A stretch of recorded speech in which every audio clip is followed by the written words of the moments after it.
आज के इस वीडियो में मैं बात करने वाला हूं टक राजाओं के वंशजों पर, क्योंकि आजकल उनके वंशज अपना इतिहास ही नहीं जानते हैं। भाट, भट्टी, दर्जी, गहरवाल, कोरी, कनौजिया, लोधी, महार, पाल, पवार, राठौर इत्यादि टक राजाओं अर्थात नाग राजाओं के ही वंशज हैं। इनके अलावा और भी हैं, लेकिन जिनका इतिहास उपलब्ध है मैं उन्हीं की बात कर रहा हूं। ये है वो किताब जिसका नाम है प्राचीन भारत के शासक नाग, उनकी उत्पत्ति और इतिहास। इसी बुक के माध्यम से मैं आपको जानकारी देने वाला हूं। अगर आप लोग इस बुक को पढ़ना चाहते हैं तो इसकी लिंक वीडियो के डिस्क्रिप्शन बॉक्स, कमेंट बॉक्स और टेलीग्राम चैनल पर आपको मिल जाएगी, तो वहां से मंगवाकर इसे आप पढ़ सकते हो। ये वीडियो एजुकेशन की दृष्टि से बनाया गया है। इस बुक के लेखक या प्रकाशक को इस वीडियो से कोई आपत्ति हो तो मेल के माध्यम से चैनल ओनर से संपर्क करके वीडियो को रिमूव करवा सकते हो। तो आइए वीडियो की शुरुआत करते हैं। पेज नंबर है 136। यहां से बात करते हैं टकसाली भाषा से, और जितना मैंने हाईलाइट किया हुआ है उतना ही मैं आपको पढ़ के बताने वाला हूं, क्योंकि जो महत्वपूर्ण है वही मैं आपको पढ़ के बताने वाला हूं। राजतरंगिणी इस बोली का नाम टाकी बतलाती है। किसकी बोली? जो टक राजाओं की बोली थी, यहां पर उसकी बात चल रही है। यह भाषा उत्तर पंजाब स्थित टक्का देश में बोली जाती थी। पाली, प्राकृत, सिंधी, महाराष्ट्री और मागधी स्पष्ट रूप से यह महान टक जनजाति की भाषा थी। तो यहां से आपको भाषा के बारे में जानकारी हुई। अब टाकरी लिपि के बारे में मैं आपको थोड़ी सी जानकारी दे देता हूं। प्राचीन नागरी लेखन कला जिसका प्रयोग बामियान से यमुना के किनारे तक के सारे क्षेत्र में हुआ है, का नाम टाकरी इसलिए पड़ा क्योंकि इसका सर्वप्रथम प्रयोग टका राजवंश और उनकी जनजाति ने किया। यहां पर आपको समझना है, जो टाकरी लिपि है इसका नाम टाकरी क्यों पड़ा? क्योंकि ये टका राजवंश के द्वारा प्रयोग की जाने वाली लिपि है। आगे लिखा है, इसका प्रयोग शिलालेखों तथा सिक्कों पर कश्मीर व कांगड़ा प्रदेश में देखा है। कश्मीर की राजतरंगिणी से खोजी गई एकमात्र प्रति टाकरी लिपि में प्राप्त हुई है। उक्त लिपि का प्रयोग आज भी व्यापारियों द्वारा अपने बही खातों की हिसाब लिखने में किया जाता है। स्पष्ट है उक्त लिपि के प्रारंभ करने का संबंध उक्त महान जनजाति यानी टाक से दिखाई पड़ता है, तभी इसे ये टाकरी नाम प्राप्त हुआ। तो यहाँ जो टाकरी लिपि की बात हो रही है, इसका नाम टाकरी कैसे पड़ा? क्योंकि ये टक राजाओं के द्वारा प्रयोग की जाने वाली लिपि है, इसीलिए इसका नाम टाकरी लिपि रखा गया है। यहाँ पे ये बात आपको समझनी है। तो भाषा की बात हो गई, लिपि की बात हो गई। अब यहाँ पे बात करते हैं अभिलेखों की। पेज नंबर है 137। आप ये यहाँ पे अच्छे से ध्यान रखें। मलाया सिंह के रीवा के शिलालेख, जिसकी तिथि कलचूरी संवत में साल 944 यानी 1193 ईस्वी है, के अनुसार राजा ने 1500 टका सिक्कों का प्रचलन, जिस पर भगवती का चित्र है। इसका अर्थ ये हुआ, टका राजा जो थे वो मूल रूप से भगवती माता के उपासक थे। नाग लोग मूल रूप से मात्र देवी यानी भगवती के उपासक थे। पिछले वीडियो में मैंने आपको बताया था, मात्र सत्ता जो प्रचलित थी वो नागवंशियों में प्रचलित थी। पितृ सत्ता का जो प्रचलन है वो उन लोगों में है जो नागवंश के नहीं थे। ये आपको ध्यान रखना है। हमें उस शिलालेख से पता लगता है जिसकी खोज कर्नल टॉड ने कंसवा से की थी, जो चंबल नदी के किनारे कोटा के दक्षिण में स्थित है। लेख के अनुसार राजा सालिंद्रा 409 ईस्वी, जिनकी राजधानी थी सालपुर, जो सरिया परिवार तथा टक्काओं का राजा था। सर्या का अर्थ यहाँ सूर्य वंश से है। स्पष्ट है यह वही टक्का या टका लोग हैं जिनकी भेंट पंजाब में हुएनसोंग से हुई थी। ये टक्का मालवा के स्वामी थे तथा सूर्या भी जाने जाते थे। टक्का या ताख्या लोगों के बौद्ध पाली प्रकार के अभिलेख राजस्थान से प्राप्त हुए हैं। यहाँ पर आपको ये अच्छे से ध्यान रखना है कि कर्नल जेम्स टॉड को कंसवा से एक शिलालेख प्राप्त हुआ था जिसकी इतिहास में खूब चर्चा की जाती है, और उस शिलालेख को किसका माना जाता है? टक राजा सालेंद्र का माना जाता है। कहीं कहीं सालिंद नाम भी लिखा हुआ है, ये आपको यहाँ पे ध्यान रखना है। और वो सरिया परिवार या टक परिवार, देखिए यहाँ पर टक कहो या नाग कहो या सूर्यवंशी कहो, एक ही बात है। नाग जो वंशी हैं उन्हें टक भी कहा जाता है, अही भी कहा जाता है, और अही से ही अहीर शब्द बना हुआ है, अहुर शब्द बना हुआ है। ये आपको यहाँ पर ध्यान रखना है। और ये सूर्यवंशी भी थे। वंश बहुत बड़े होते थे, उन वंशों में कुछ छोटे छोटे वंशों का उदय भी हो जाता था, ये भी आपको ध्यान रखना है। तो ये तो थी अभिलेखों की बात। अब आगे बात करते हैं। अब बात करते हैं टका सिक्कों का प्रचलन और उसका फैलाव। आप लोगों ने एक कहावत जरूर सुनी होगी, 2 टके के आदमी। ये 2 टके के आदमी, ये टका क्या है? टक राजाओं का सिक्का, उसकी बात हो रही है यहाँ पे। जितनी भी कहावतें हमारे यहाँ चली हैं या विश्व में कहीं पर भी चली हैं, उनके पीछे कोई ना कोई कारण अवश्य होता है। मुस्लिम शासकों का यह चांदी का सिक्का टका पुकारा जाता था। महमूद गजनवी का 2 भाषाओं में लिखा सिक्का बहुत प्रसिद्ध था, जिस पर लेख था अयम टंक महमूद पुरे घटे। ये लेख था। टका सिक्के अलाउद्दीन खिलजी तथा अकबर ने भी प्रचलित किए थे। तो जो टक राजाओं के सिक्के थे वो मुगल काल तक हमारे देश में चलते थे, ये आपको ध्यान रखना है। कनिंघम ने कश्मीर के नाग राजा अनंता के टका यानी जो सिक्के हैं का उल्लेख किया है, जिसने राजतरंगिणी के अनुसार ये सिक्के प्रचलित किए थे।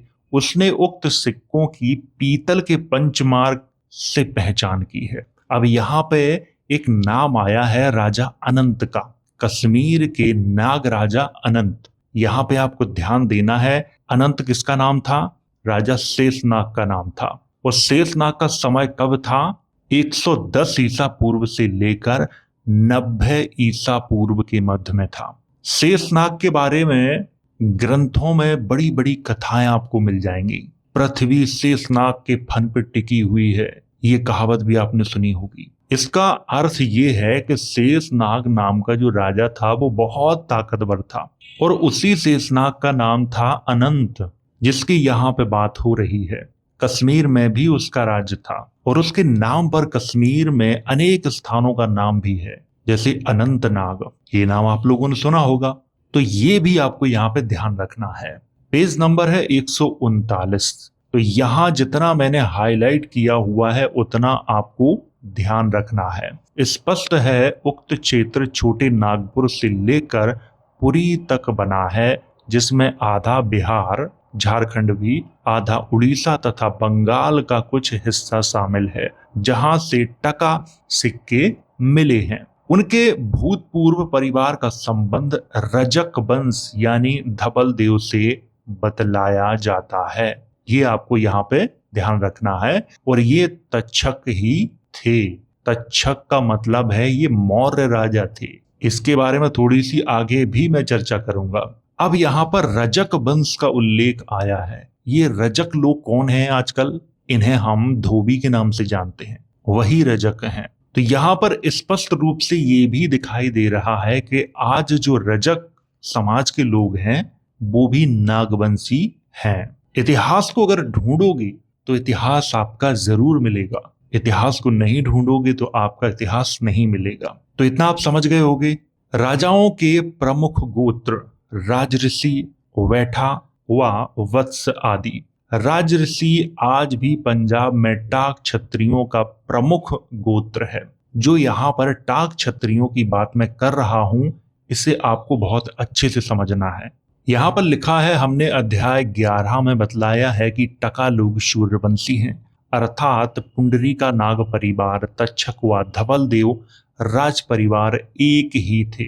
कालाहांडी चक्रकूट के छिंदक नाग भी पुंडरीका नाग परिवार से संबंधित थे।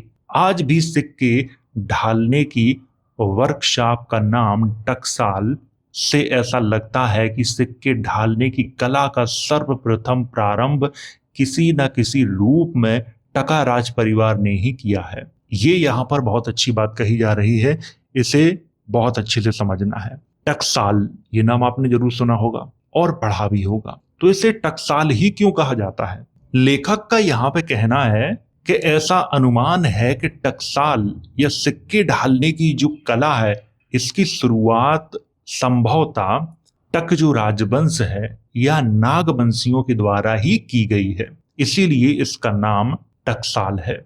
ये आपको यहाँ पे अच्छे से समझना है। आगे लिखा है, यहां तक कि इस परिवार ने मौर्य, गुप्त, सातवाहन, वाकाटक, पद्मावती के भारशेव जैसे बड़े बड़े राज परिवारों को पैदा किया। यहाँ पर नाम ध्यान दें, ये सभी क्या थे?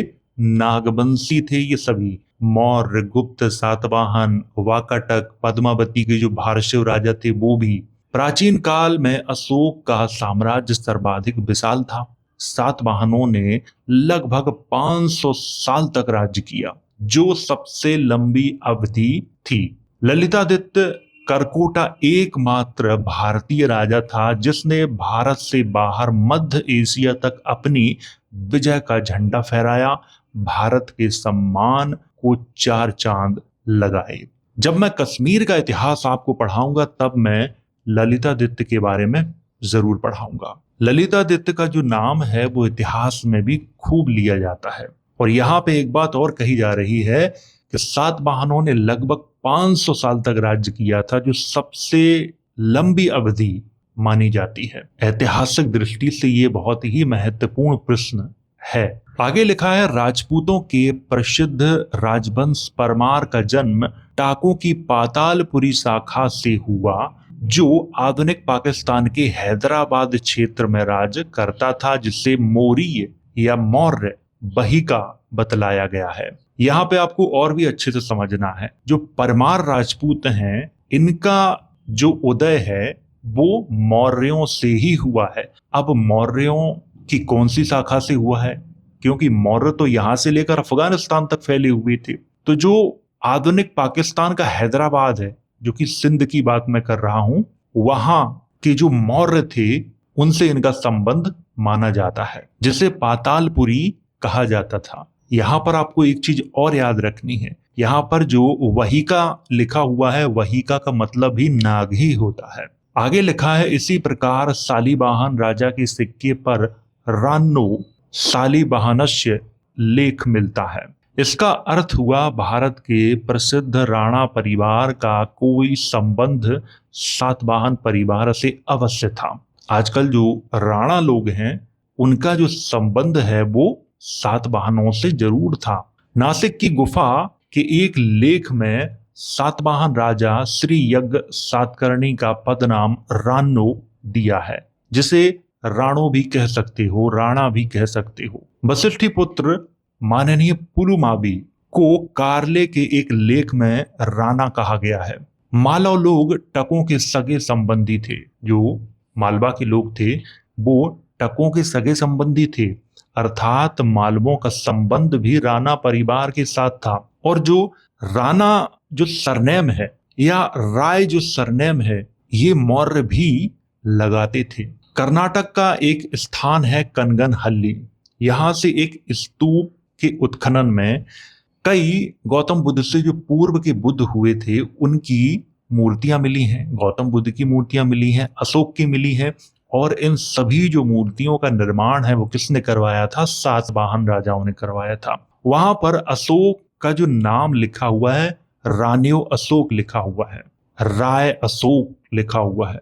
ये आपको ध्यान रखना है। तो जो राय, राणा या रानियो, ये सरनेम उस समय चलती थी और ये मौर्य राजा, सातवाहन राजा इनका प्रयोग करते थे।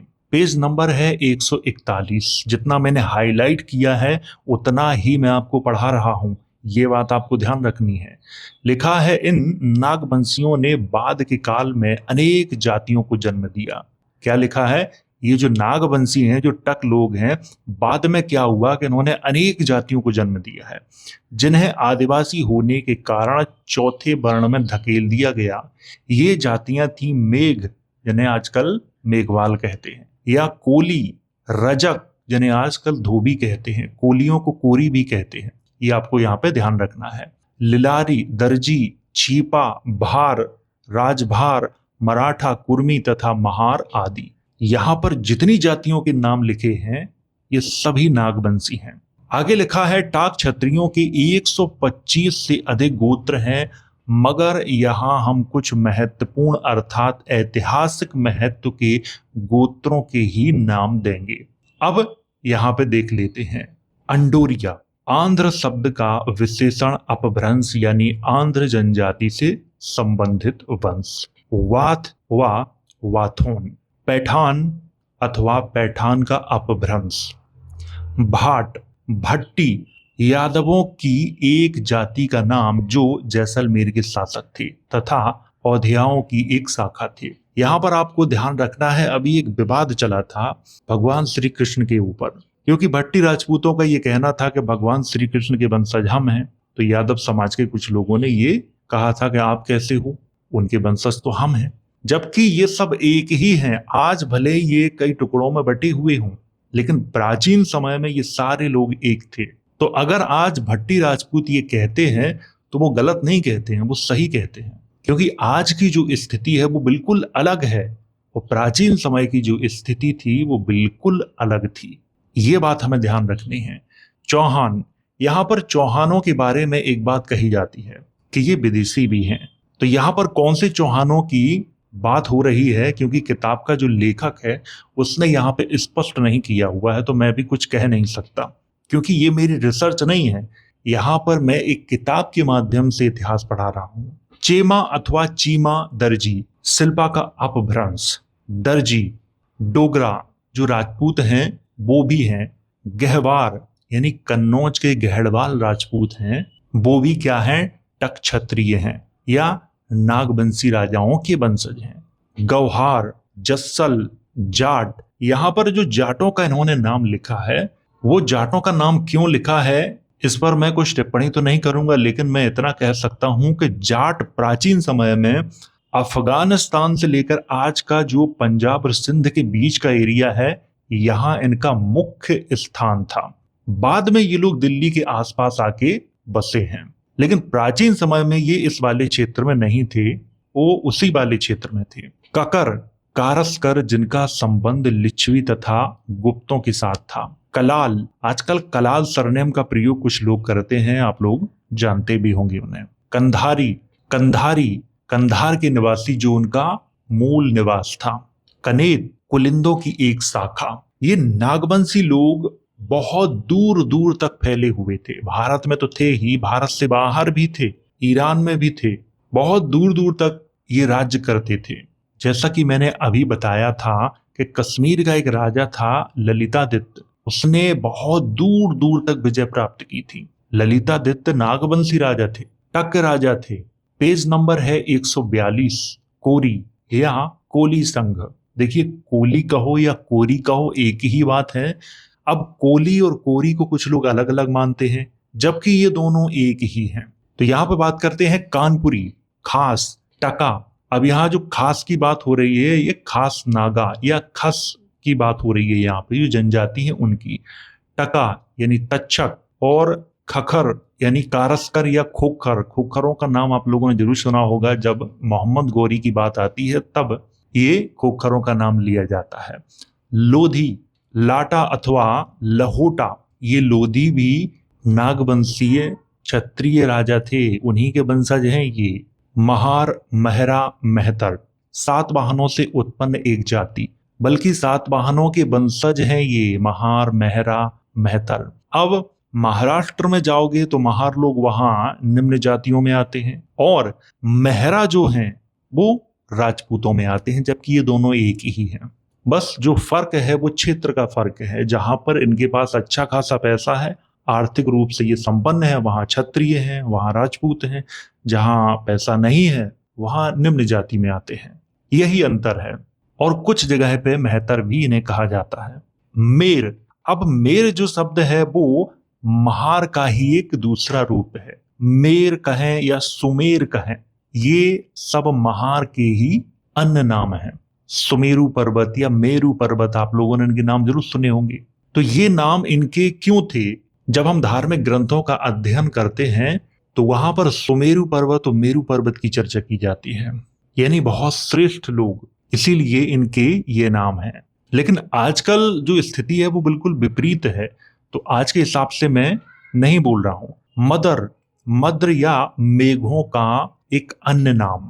मालवन जो मालवा के हैं उनकी यहां पे बात हो रही है। मोर, मौर्य जो पातालपुरी की शाखा है उनकी यहां पे बात हो रही है। अब ये पातालपुरी कहाँ है? आजकल जो पाकिस्तान है उसमें एक सिंध क्षेत्र है, तो सिंध में एक जगह है जिसका नाम है हैदराबाद। उसी को प्राचीन समय में कहा जाता था पातालपुरी, और उन्हीं मौर्यों से परमारों की उत्पत्ति हुई है। मौर्य वंश के जो राजा थे वो यहां से लेकर गांधार अफगानिस्तान तक राज्य करते थे, तो वो कई शाखाओं में बटे हुए थे। तो उनके वंशज आज तमाम जातियों में हैं। आज कोई एक जाति ये क्लेम नहीं कर सकती कि मैं ही मौर्यों का वंशज हूं। हालांकि कुछ लोग करते हैं, जो कि उन्हें इतिहास की जानकारी नहीं है इसलिए वो करते हैं। अब आगे यहाँ पे बात करते हैं नागर, नाग, नीला, नाग राजा, पाल, यहाँ पर पालों की भी बात हो रही है। तो पाल राजा भी नाग राजा थे, ये भी आपको ध्यान रखना है। पनवर अथवा पवार, जिनका संबंध परमारों से है। राजऋषि जो शासक वर्ग था। रंगराज, राजपूत जाति से इनका संबंध है। राठौर, रट्ठी या राष्ट्री का भिन्न रूप। राटी, सलोतरी, साल्व गोत्री जिसका संबंध मद्रों से था। टाक, वहू, तो ये थे टाक क्षत्रियों के गोत्र। आपको यहाँ पे ध्यान रखना है, इस तरफ जो लिखे हुए हैं ये गोत्र हैं, जैसे भाट, भट्टी, चौहान, दर्जी, डोगरा। तो उम्मीद है आपको ये चीज समझ में आई होगी।